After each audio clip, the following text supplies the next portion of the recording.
China has urged the United States government to cancel and cease arms sales to Taiwan. Foreign Ministry spokeswoman Jiang Yu said on Tuesday that China had made several representations to the US on the issue. According to state-run news agency Xinhua, the Obama administration is expected to approve the sale of arms to Taiwan early this year, while President Barack Obama is also preparing to meet the Dalai Lama, another move sure to anger Beijing. Jiang said China firmly opposes arms sales to Taiwan by the US and urged the US to cancel planned arms sales to avoid undermining Chinese-US cooperation.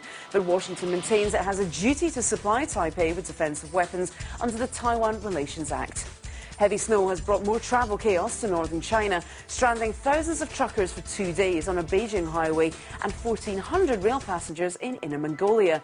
The snow that blanketed the region at the weekend has ended in Beijing, but the National Weather Centre said the mercury dipped close to 0 Fahrenheit on Tuesday, the coldest temperature in more than 2 decades. On the outskirts of Beijing, truck drivers were forced to sleep in their vehicles for 2 nights on a highway when snow made the road impassable, causing a 12-mile backup. The Beijing News said the drivers were afraid to sleep for fear of dying of exposure. Meanwhile, in Inner Mongolia, a train hit a wall of snow more than 6 feet high on Sunday, leaving 1,400 passengers in the dark and without heating overnight before they could be evacuated.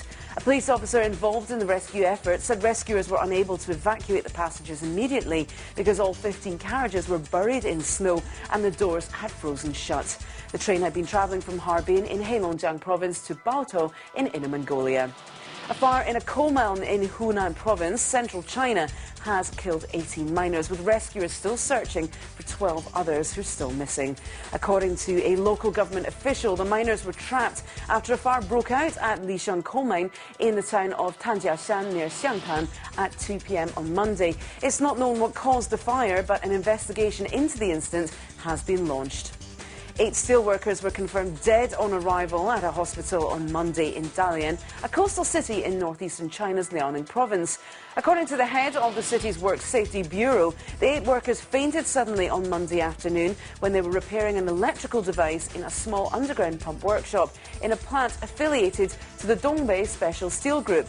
Preliminary blood tests showed no sign that the victims had been electrocuted, but there was evidence of carbon monoxide and other unidentified gases in their blood. Doctors said the workers could also have died from a lack of oxygen, as the underground workshop had a floor space of only 130 square feet and had been closed for a long period of time. Energy giant PetroChina has pulled out of a $40 billion deal to buy natural gas from a project off Australia, leaving Woodside Petroleum looking for new customers. Reasons for letting the preliminary agreement lapse were not given, but analysts said it was likely because PetroChina had become dissatisfied with the cost in the 2 years since the deal was signed. The deadline for the Browse Basin liquefied natural gas project off Western Australia to be completed was December 31st last year, but Woodside informed Australia's stock exchange that the agreement had not been settled. Under the September 2007 agreement, PetroChina would potentially buy up to 3.3 million tonnes of liquefied natural gas per year from the project for up to 20 years. Chinese companies are likely to raise more than $46 billion from initial public offerings this year on the domestic stock market, up from $27 billion last year. This is according to a report by PricewaterhouseCoopers. The report said China's IPO market would see 145 new listings in 2010, with 15 listings on the main index in Shanghai.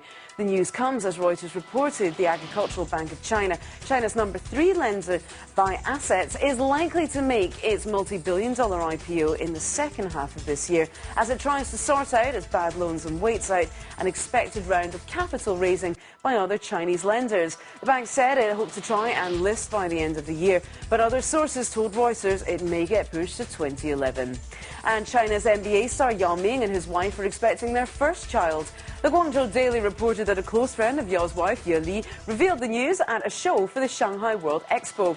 ESPN Miao Lijie said the couple hope to have a boy. Speculation is now beginning as to the height of the couple's child, with Yao standing a massive 7'6" and his wife also more than 6 feet tall. And those are the BON News headlines for now, but we'll be back with more news after this.